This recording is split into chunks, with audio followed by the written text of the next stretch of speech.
Well, hi, Week in the Tacklers. It's the Week in the Tackle podcast, the podcast where we get together on a weekly basis and tackle things in the world of football that we thought were interesting.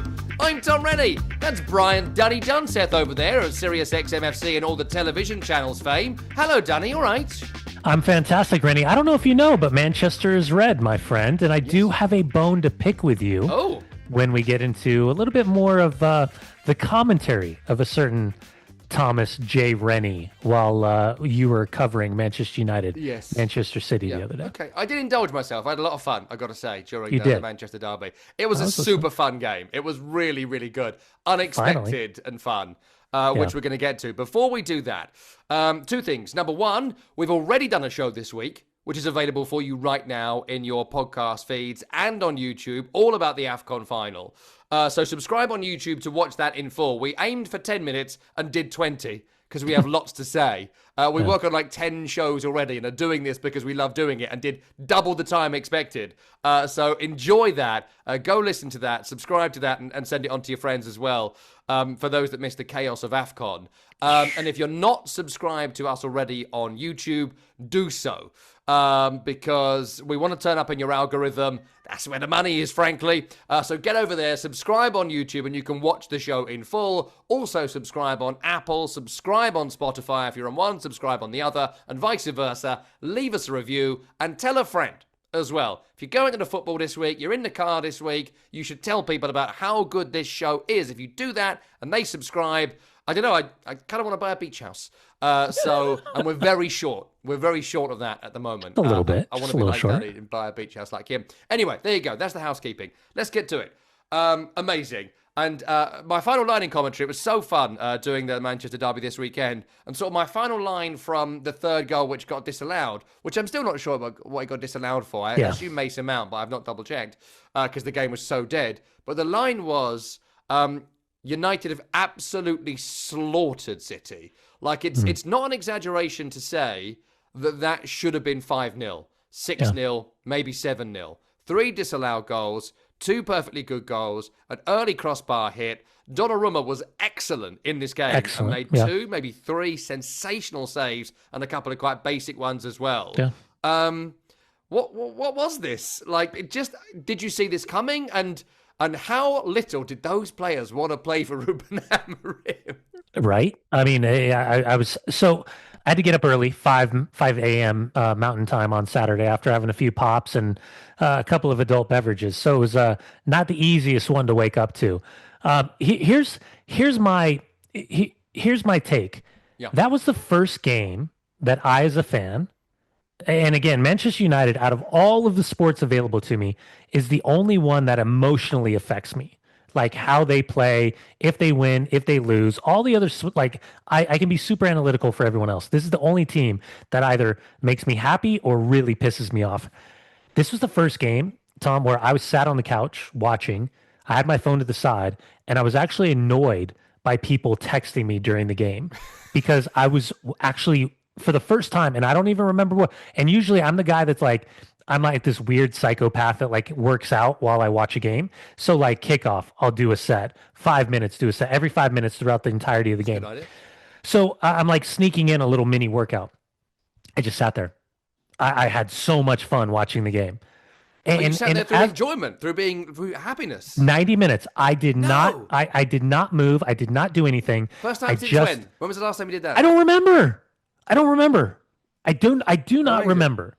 And again, it's there's so many fun like data points in this, and this is kind of the perfect game about like idea and functionality and tactics and possession versus transition moments and taking like, but this wasn't like Man City, a couple of years ago where it's like, hey man, play Garnacho into the corner and let him create and he'll cut a ball back and maybe, Rashford will knock the ball in. This was, and again, I'm sympathetic for Pep with the understanding that Vardiol and Stones and Diaz and all these guys are missing. Like, I get all that. Like, I understand defensively that this team is having, they're having some issues defensively. But in this game, 68% possession versus 3.87 XG for Manchester United. I think it was, I wrote it down. It was 0.45 XG for Man City. Literally every category outside of corner kicks were in favor of Manchester United. And to your point, Maguire off the crossbar in the 3rd minute. Dorgu, that save from Donnarumma at the near post was incredible. The double save from Ahmad and Casemiro, in particular, the reaction on Casemiro, and then Mbeumo a few minutes later. Like for the 2-0 loss in the Manchester Derby, Gigi Donnarumma was outstanding, completely outstanding. 2 woodworks, 3 goals that were judged to be in offside position, and then Mbeumo's transition goal, Dorgu's ball at the back post where he gets on the inside of Lewis. It was as dominant of a performance that I've seen from Manchester United, which then leads to the bigger question. And it's not about downing tools. It's not about any of those. Why in the world, if it's this simple for Michael Carrick and this whole idea of like getting away from the past and looking forward to the future, why is it that Michael Carrick, Steve Holland, and Johnny Evans can come in and in literally 2.5 days worth of training, figure out a system, a player personnel, and an identity that can literally put in this type of performance that sets the bar so fucking high, sorry, Tim, that now this is almost like the simplistic explanation of you're going up against Arsenal next weekend on the road at Arsenal, who, by the way, is going to be midweek at Inter Milan. When I said last week, Manchester United oddly could have a huge 2-week influence on the title race. I wasn't sure I believed what I was saying, but yet here we are, because that was the best performance I've seen Man City put in from the opening whistle to the final whistle. Tom, I'm not joking. I can't remember the last time I had this much fun watching this team. Oh, I'm pleased. I'm pleased because you've not really suffered, but you suffered as a Man United fan relative to everyone else. But like, what was amazing? Like, so we've had so many chats about Amorim, and I hope we never have to again because he's obviously a monumental fraud. And he should have been allowed to resign the first time, right? He just a complete fraud of a Which manager. time? The one he did after 25 minutes when he was like, "It's raining here a lot, isn't it? Why am I here?" But like, it was funny doing the game with Paul Parker, right? He must have done 60 at Amorim games, right, as a co-com, and the amount of times he just said, "Why is he there? And why is he there? And why is he doing that? And why is he covering him there? And why is he trying to do this in all these games?" And the patterns of play were continually the same, and just little things from this game. It's so basic, right? It's not going to work every week. Because there's a kind of freshness and a zeal about this game. Plus, it was City at home in a particularly poor moment, which you referenced earlier on. But just things like Luke Shaw has been England's left back for a decade, and Amorim didn't play him at left back. Bruno Fernandes is one of the most creative players in the Premier League, statistically going into this weekend, created more chances than anyone else in the Premier League, and yet kept finding himself during Amorim's time there too deep, unable to influence the play. Playing as a holding midfield. Playing as a holding midfielder, which has not worked. Completely bombed out Kobbie Mainoo, whereas in this particular game, Kobbie Mainoo is doing a lot of Casemiro's running, covering unbelievable amount of grass, controlling the ball in tough scenarios, nicking it off Rodri's toes, like exceptional, as was Casemiro for 80 minutes. So it turns out can do more than 65 minutes. It's just that Amorim, for whatever reason, maybe some data analyst told him, wasn't allowing him to do it, and so was taking him off too early. He was always taking off like Euro for someone in the 80th minute, whatever was happening. Heaven or Euro, yeah. Just like for no reason. Whereas in this game, he was like, well, how's the back line? Yeah, they're fine. He took off Shaw as a time waster towards the end. Beyond that, didn't change anything. And even by the way, Maguire had only had like 4 sessions in like the last 6 weeks. But like, he plays centre half. The back four makes sense. Is it a title winning back four? No. But does it make sense? And has everyone done these jobs for years? Yes. Even Dalot, I thought, was the worst player on the field for United, still had moments where he played like a right back. Just like on Ahmad as well. Like, Ahmad has been excellent beating players, right, with the ball. And we kept saying, one of the few players that did well under Amorim. But in this particular game, he's 30 yards further up the field. And so if he's 30 yards further up the field, he can have actual impact on the actual game as opposed to, he's beaten a man, but he's on the halfway line. That these don't seem... And how good was Dorgu playing as a hybrid of a winger? I mean, really he's excellent. Good. Yeah. But like, almost Amorim discovered that against, was it Newcastle? And then just abandoned it the next game. Like, just Amorim, mate, honestly, as I've had so many rounds with everyone, monumental fraud, a total fraud. Listen, I think Carrick and Holland and Johnny Evans right now are singing from the hymn notes, right? And it's just, hey, boys, let's go have some fun, man. Like, No Play pressure. for the crest, play for the badge, play for Manchester United. Like, remember when you were kids? It was just about competition. It was just the ball. Mm. Like, by the way, it's Manchester Derby.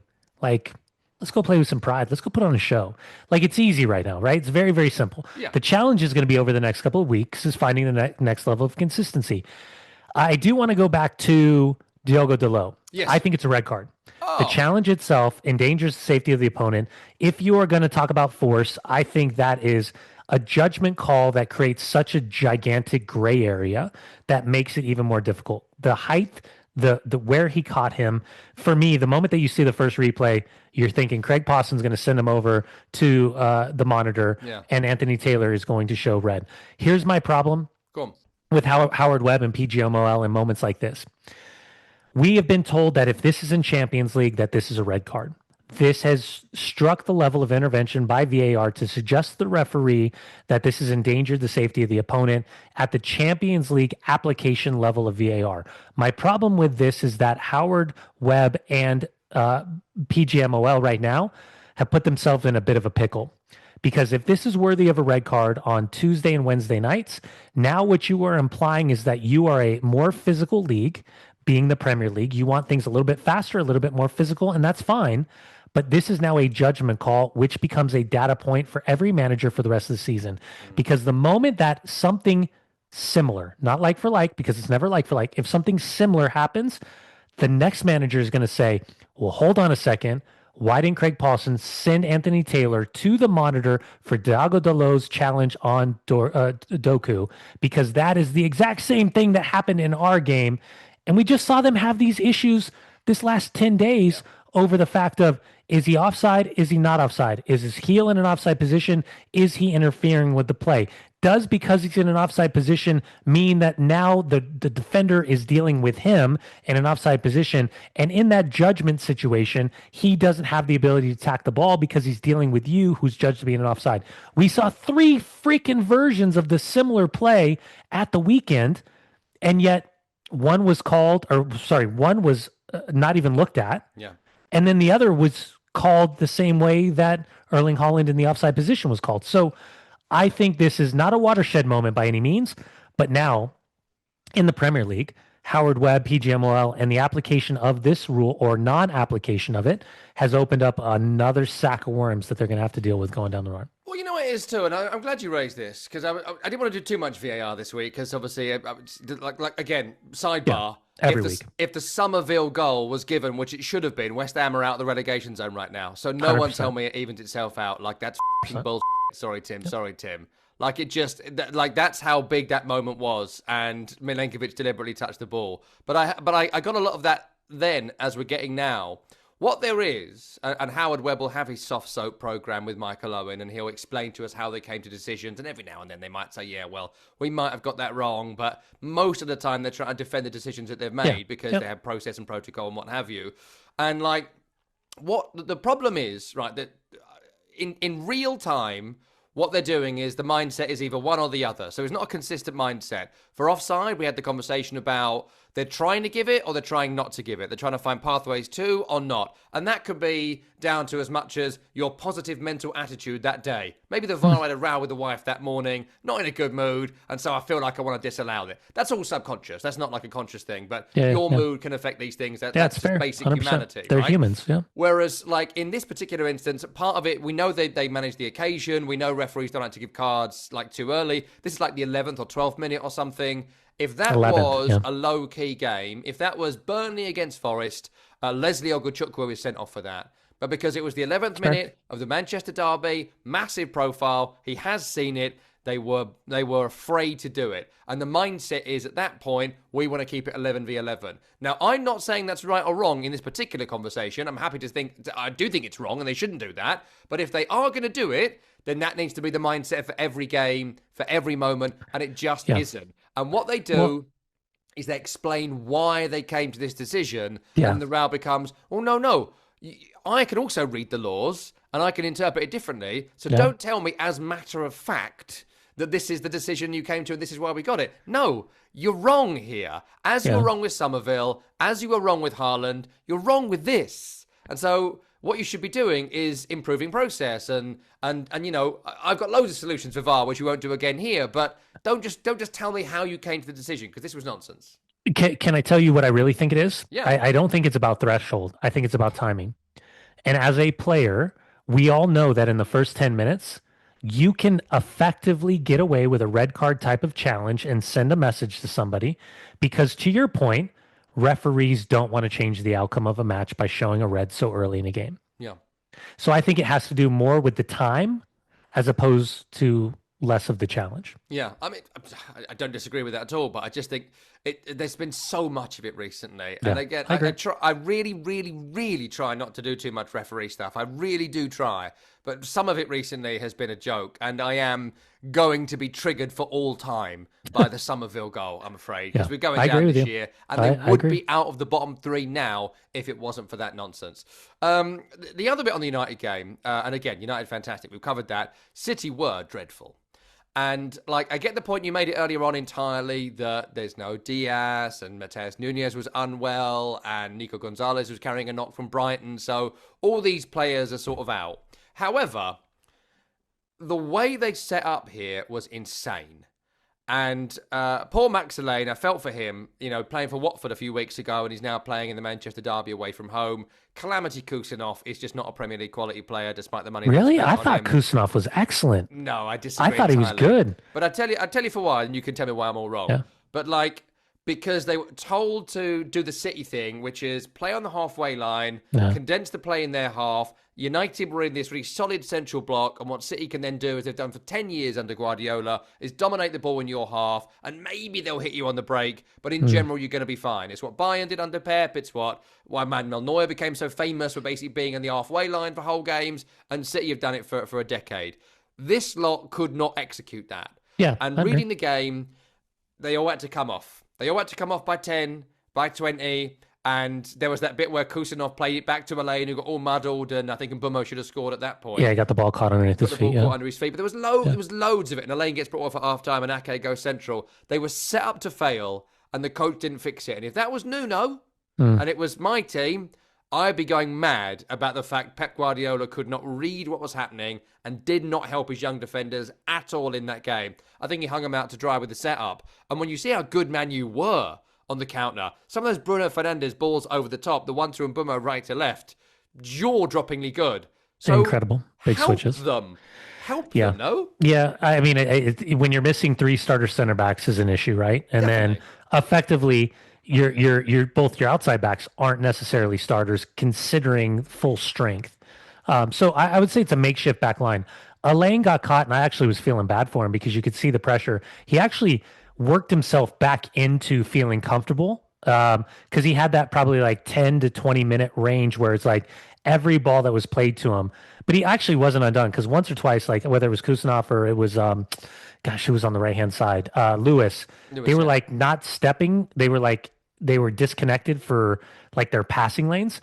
Kusanov looked more comfortable than I've seen him look in previous outings. I think he's starting to grow into what he needs to be. Do I think he'll be a starter in this setup? No. And Gahey coming in, Kusanov's one of those players that he's going to have to develop in the next 18 months significantly, or they'll just move on from him. Let's see. Ake sliding in. I think there was concerns about his legs at this stage of his career, and I think he's going to be shopped, whether it's this window or in the They summer. would do it now if it wasn't for the injuries, I think. Yeah, yeah. And then O'Reilly comes in and picks up a yellow card in the first 10 seconds at the start of the second half. Terrible, O'Reilly. Yeah, Really so struggled. surprised that Semenyo in certain effects in certain moments was I think effective. Was surprised he brought Foden off at halftime for Turkey. I mean, you got to make moves, but I was surprised about that one. Why was Cherky not starting as well? Like, Cherky and Reinders have been the best thing about City in recent weeks, and they're both on the bench? What's that Yeah, about? I mean, I think it's. I mean, if you got Rodri and you got Foden, you got to play both of them, right? You got to start both of them based on history. And who was the last one? Yeah, I mean, I think, and then probably Erling Haaland come off in the 80th minute. That had to have been a shock for you. Had a terrible game. He was Yeah, really well, terrible. yeah. I mean, outside he was It's the like no goals from open play in 5 or 6 now. yeah, and it was the one tackle who Lisandro Martinez had that huge tackle that one time he actually did get a little bit of space, and for Lisandro Martinez and all the build up and the locker room talk with everything that's Has he gone to transpired. Paul Scholes' house for a punch up? Do we know? or Nicky Butt too. I Nicky mean, Butt, yeah. listen. I got a soft spot for You love him. Cuti Romero and Lisandro Martinez. So Yeah. I love a good old Argentine defender. But yeah, listen, I think everything that could go wrong went wrong defensively for Man City, and that's the bigger storyline when you try to offset that of everything that Manchester United did really, really well. Mm, I would say the teeter-totter effect was that that's how poor Man City was yeah. defensively. So for Pep Guardiola, I think in a way there will be a justifiable explanation as to why things were so poor for them defensively based on what they were missing. But this is probably the best case scenario for Michael. But I got a bone to pick with Oh, you here was before the we, bone. Yeah, that was the bit. yeah. Go on. You keep telling me time and time again Mm, about how Manchester United needs to get away from the Sir Alex Ferguson era. And sure. here you are on one of your goal calls talking about the days of Fergie. And Yeah. you're the problem. Yes. You did in your goal call. Yes, I would like there to be a continued problem because it's great Yeah. content for me. I can Look stay at in the you content mines, projecting. You're just digging this up projecting. forever. Look, It's you. when you're sitting alongside someone who won the title twice with Yeah. Alex Ferguson as manager, Yeah. I think it's all right to indulge that a little bit. Okay. The club need to move away from it. I don't. Yeah. As a But the club goes commentator, back to it because I it's need the to good old embrace it boys with forever. Michael Carrick. Well, it's I mean, Jason Wilcox who's got you yeah, move away from it. You know, it's not that's my true. job. I want them to suffer because it's great for this podcast. Right.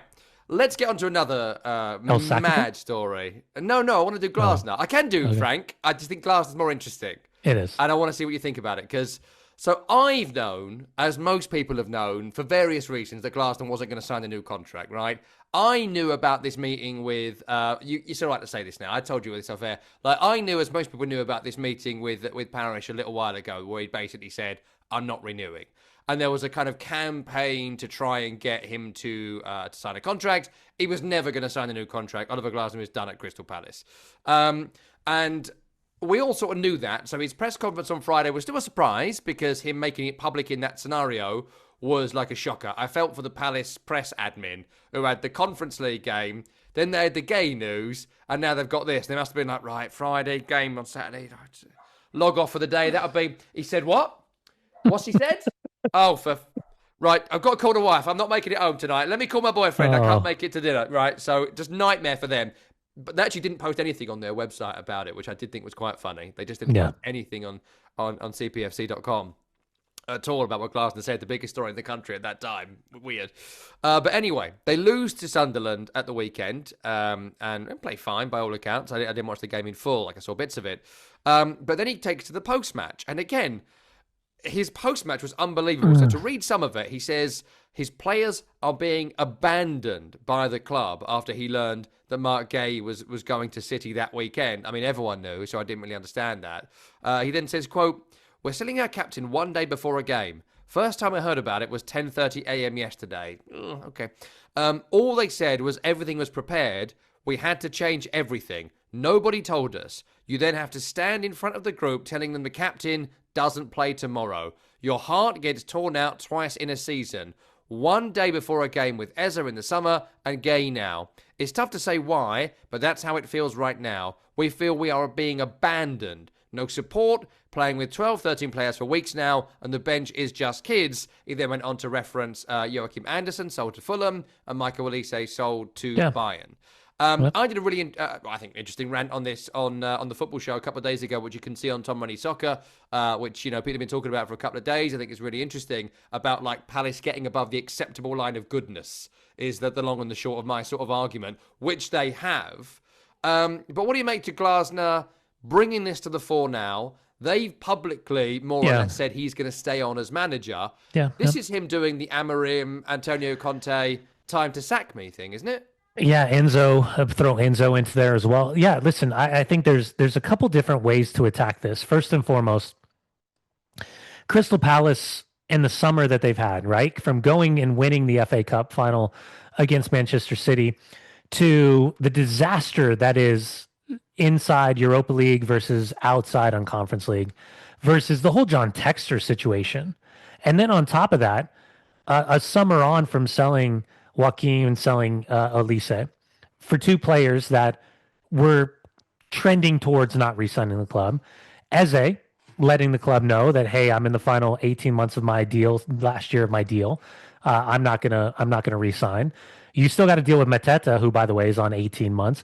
A year and a half ago, Gahey was for 65 million. In the summer, he was 40 million, and now you end up losing him for 20 or 25 million. There's got to be a reality, and I think Steve Parish and the ownership group understand that the reality is very similar to what Bournemouth deal with. Yeah. Is that when you think about PSR, when you think about the financials, when you think about the wages, and you think about the value of players in real time versus losing players for free, these are all the continued challenges from what is a mid-table team that qualified for Europe, and now a manager who really surprised everybody that you could even capture his signature from the success that he had from Eintracht Frankfurt and Lask to a certain extent, to now what was a dreadful start, getting everybody on board and playing a very attractive style of football. So within all of that conversation, it could never have been a surprise to him that Gahey was a threat to leave in the January window. And when you then choose to publicly talk about a private moment back in October during the international window where you tell Steve Parish that you as well are not going to re-sign, well, then why would Steve Parish even think about backing you in a January window? And by the way, in December, a month ago, you were in fourth, fifth, sixth position, very comfortable in all competitions. And now you're 10 games without a win. And now you decide to throw your toys. So for Steve Parish, there's two angles. He has all the leverage because he ain't going to fire you. He doesn't need to fire you. You're safe. You got 11 points in your favor above West Ham, who are currently in 17th position or 18th position. Yeah. On top of that, if you choose to resign, that's just money in the pocket for Steve Parish he gets to hold on to because you walked away from your deal. So don't think for a second that Steve Parish and ownership aren't kicking the can and kicking the tires on different managers. It might not be something they were prepared to do right now.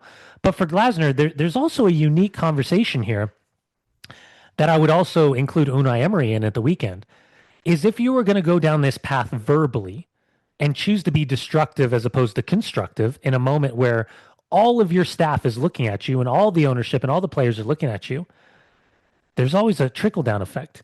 Because 2 weeks ago, when Manchester United fired Ruben Amorim, Oliver Glasner's name was associated with the vacancy of Manchester United.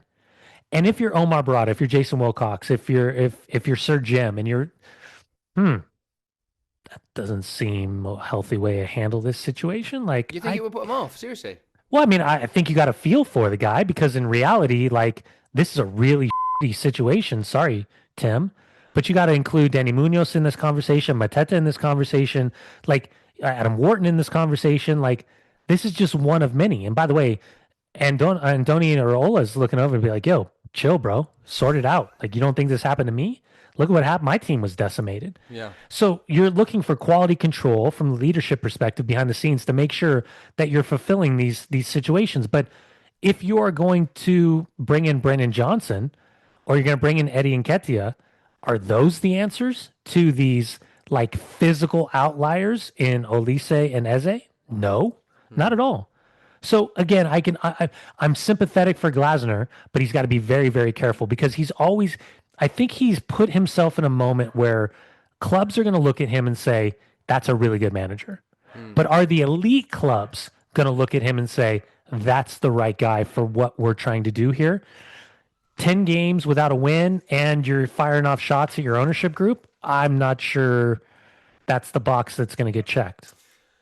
I don't know. I hadn't really thought about it like that. I feel like that there's always an element of whenever you leave a club, it's messy. And I think with the huge cattle market of managers coming up this summer, it's going to be very competitive for Oliver Glasner. And I wonder whether him trying to leave right now, which he evidently is trying to make some sort of public signal to what have already been private signals that I am available and I want those jobs now.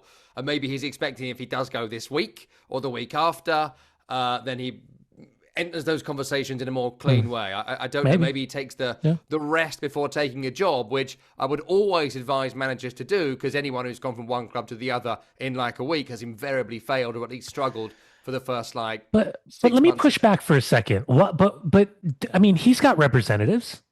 I mean, credit to he and Steve Parish for keeping it as quiet as they did. But do you? I mean, is there a world in which you can imagine that his representatives, if he is indeed interested in, say, the Manchester United job, hasn't already reached out very quietly? No, I mean, I think that's the right. I amount think of, it's you know what definitely I mean? happened, right? I think that's Yeah. absolutely right and definitely happened. But there's obviously there needs to be more. I feel like he feels there needs to be more. He doesn't want to have a second half of a campaign with Crystal Palace where they've sold all their best players. He now Yeah. sees no way of getting above 45 points, 40 points, maybe even 35 points from this position. And he's Yeah. like, I don't want to be tainted with 6 months of downfall. If he Yeah. leaves now in a hissy fit, he keeps his reputation where it is. And there's 4 months of negotiation talking about winning the FA Cup as opposed to 4 months of, but what about one win in the last 20? You know, that changes everything. We've seen it with Eddie Howe and other bosses before. Yeah. When they're riding high in January, you think, right, we're going to get him. When they Dyche at tail off, Burnley. as Yeah. mid-table teams Yeah. always do, when they put their feet up when they're safe in March, and you may well be safe in mid-March if you're Crystal Palace at this point, maybe even earlier, depending on if West Ham lose any more games. It becomes a nothing, right? So, I mean, I don't know. I just think there's a calculated reason why he's done this, and it's all to do with the next club that he's going to. But broadly as well, just on the Crystal Palace element, I hate this so much, right? And I recognise the food chain of it. I really, really do, right? Because that is the world in which we live. However, them going above that acceptable line of goodness and then having to lose everybody, it's just wrong. And I don't know how we fix it, whether it's fixable. But it's frustrating that instead of now trying to build on that and building the FA Cup winners into potential challengers, into potential Champions League qualification and putting together a 5 or 6 year period, it becomes, no, we can take everything you've got and supplant it into Chelsea, which is sort of what happened to Brighton, right? But without the FA Cup win.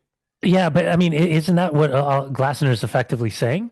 Yeah, Is he's going back. accepted the reality, yeah. I mean, he's saying like after the FA Cup, we're expecting significant investment into the team, Which you never got, and, which you're never going to get. well, yeah, and I guess I'm trying to find the unique balance of being sympathetic to the smaller clubs and the ownership challenges, but you also are the Premier League, and Premier League wages are significant when we're comparing and contrasting other countries and other leagues around the world. But in the midst of this, how are you creating a culture that's significant enough to win, that's not just about talent, but also that these players want to re-up their deals and they want to sign new contracts? Because at the end of the day, if it is just about finances, which it's about the money, you moron, that's what SiriusXM was built upon, then you're thinking about Olise at 18 months, let's get him back. Let's do it. Like, why aren't we seeing the Cunhas? Why aren't we seeing like, okay, hold on. If it's just about financials, then Eze, before you leave 6 months earlier, let's double your wages. Let's double or triple your buyout value. Same with Gahey, same with Olise, same with Joaquim, and then and Danny Munoz and Mateta and Chris Richards and whoever else, and then you can make it very clear that these guys are long-term investments, and we're investing in you. We believe in you. That's the fascinating bit, I think. You triggered something there, which I think is really interesting, in that, like, there are some clubs that have got this window-by-window business model. There are others that are thinking 4 or 5 windows ahead. Palace are in the same bucket as Fulham and West Ham and Everton and maybe even Villa to a degree, where they are thinking window to window. And there's nothing necessarily wrong with that, because that is generally how football has always been. And then when players have got sort of contracts for X amount, you try and get through a 2-year cycle, and then you sort of look every single window to improve. And that led to, West Ham qualifying for Europe and Everton qualifying for Europe and Southampton in recent history doing it. But because there's no long-term planning, when you get above that acceptable line of goodness, Graziano Pella, Sadio Mane, Virgil van Dijk, Adam Lallana, James Ward-Prowse, they all leave Southampton, and suddenly we're trying to mix and match again, right? Which is how football has sort of been forever. We compare and contrast that to sort of Brighton and Bournemouth being the 2 most famous Premier League examples right now, because they're thinking so far down the line, they don't panic in this sort of way. Yeah. And I don't think Brentford, Brighton and Bournemouth are ever going to reach the heights that West Ham and Palace have reached in recent times, because they're always going to sell. Whereas Palace held on for Gay for a little bit longer. They held on to Elise for a little bit longer. They turned down the 65. They turned down the 40. Longer. There's just that. There's the models clashing here. And I think if you're going to be a Palace, you're going to have peaks and troughs. And if you're Brighton, you're going to go along reasonably nicely. But in the end, no one's going to give a shit. Sorry, Tim. And I think that's kind of what it is. Last topic today is another team that go window to window. And I would suggest if you're getting beaten by West Ham United right now, you should probably lose your job. But that isn't what's happening with Thomas Frank and Tottenham. you know my ongoing theory with Spurs. I won't do the whole thing here, but essentially it feels like it's the right club at the wrong time for the right manager. In that it was time for a new Postecoglou, and they brought in Thomas Frank after Postecoglou, who did the trophy winning thing, which was so important for Tottenham for so long. That all aside, I just could not believe how bad Tottenham were against West Ham at the weekend. There's that funny meme doing the rounds, which is in like the West Ham Twitter community, which is like, teams keep thinking their style of play has finally worked, but no, they're just playing West Ham. And it's like, West Ham finally think they've clicked after the worst season ever. No, they're just playing Tottenham. I don't understand what this is. And I know he said some line about we're going to lose lots of games because I'm trying to turn around a super tanker. Yeah. Which is just I just don't know about that if you're trying to work the PR of Tottenham fans. But just looking at them, they are so blunt and so characterless. And there's even just brief on the signing of Conor Gallagher. I like Conor Gallagher. I think he's a really good player. But you already have Kevin Watson, who played for Spurs, was doing the game for us at the weekend, and he said they've already got dogs. They have a whole midfield of dogs, different types of dogs, but they are dogs. What they need is someone to replace Madison and Kulusevski, who have not played all season, and they've signed another dog. What on earth is the strategy here? And it leads us to even Tell starting at the weekend, and now he's not included in the Champions League. What's that about? He's been their best attacker in recent weeks. He takes all the corners. So here's the tweet that came through The Athletic. Johan Lang was reportedly moved to tears by one of Thomas Frank's PowerPoint presentations. This convinced the board to keep Frank in charge for Spurs' Champions League tie against Borussia Dortmund at the week. Okay. There was a time under Big Ange Postecoglou that at some point during the match on a broadcast, you knew there was going to be a ISO shot of Daniel Levy, dressed smartly, pensive look, staring off in the distance, and you knew it was coming. Yeah. And credit to whoever was the producer director the other day on the Spurs West Ham game, because the cutaway shots of fans in like the 43rd minute, walking up the stand to go get a pot pie and go get a beer was incredible, because that's like now replacing like the fans leaving the game. Yes. And then the broadcasters are already getting us ready for halftime. Like it's 44th minute. And we're like, and John, in about 30 seconds, the boos are going to ring out here around Tottenham Hotspur Stadium. And he said, lays out, it was like, boo. It was amazing. And so it was like, we know where this is building. We understand now the narrative behind and Thomas Frank, like everyone loved him at Brentford, like for the most part. And they, everyone saw him as a really smart hire by Spurs and all the things that come along with it. This has changed significantly. Here's some stats for you. Hit me. Of the last 25 games at Tottenham Hotspur Stadium, 4 wins in 25 matches. They have 1 win in their last 8 matches. They have 7 wins in their last 22 matches in all competition. And when you talk about this new model, Daniel Levy out, Joe Lewis's family kind of taken over, $200 million invested. You sell Brendan Johnson, you effectively bring in Conor Gallagher for the same amount of money. He's already like a very Lucas Bergvall type of player anyways for me. So all of them. Bissouma's the same. Sarr is the same. Gallagher, and you already mentioned Bergvall. You already have loads of these. If you're gonna play Tell, which I'm not sure you had to trigger that or why you would trigger that, Brendan Johnson is already a more effective finisher and danger player, but you take him out of the side. Anyways, and by the way, Johan Lang coming in, Paratici going out. What the flying squirrel is that about? Again. And by the way, here's the upcoming schedule. Borussia Dortmund, Tuesday. At Burnley, followed up by at Eintracht Frankfurt. Then you have Man City, Man United, Arsenal, and Newcastle to get you through to February 22nd. Ouch. Ouch. Yeah. What? This is going to be a disaster. A disaster. Does he stay in charge for all of them, do you think? How? Will the managerial change make a difference? Probably not. But how? How? Like, I just don't, I don't understand. Is this not, though, just like, it's similar to our ongoing sort of West Ham conversation in that, like, they were bad last year. Take away the Europa League, they were very, very bad last year. This is not a good squad. We are overestimating the Tottenham Oh, squad. 100%. 100%. And a team that finished, where were they, 16th last year? 17th. To be 14th 16th, now? 17th, yeah. This is not, it shouldn't be a surprise. It's No. actually a bigger job than maybe we're thinking it is because they won the Europa League and they're in the Champions League. Yeah, but man, there's so much talent. I mean, there's talent. But even like the Ben Davies situation when he goes down with the ankle break, like, isn't it like I don't know. I'm looking for like micro data points, right? I'm looking for visual clues to what's going on as a former player. And I know when the medics come on the field, you got to clear space and you got to make sure that he's getting the medical. And by the way, confirmation he underwent surgery on the ankle break, and we knew it was bad. Look bad. Didn't it feel like I was like, where are the players? Like, like I don't know. I maybe I'm making something out of nothing. But you didn't see on-field camaraderie that you'd expect to see. Do you mean like togetherness? Yeah, because they're trying to force the togetherness, aren't they? In weird points, like they're meeting in the center yeah, circle. And then like the whole things of like, yeah, like, oh, they yelled at me. Like I'm gonna go tell them to go themselves. Like, sorry, Tim.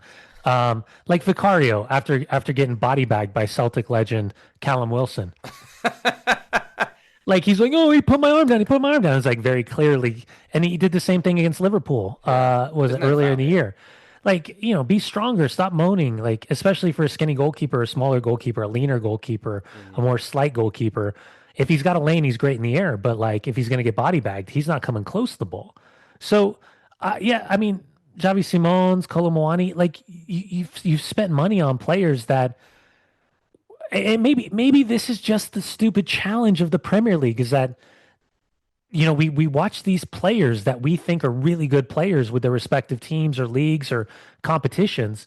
But in reality, maybe back to the early conversation about Delo on Doku that, we're taking, Howard Webb to task.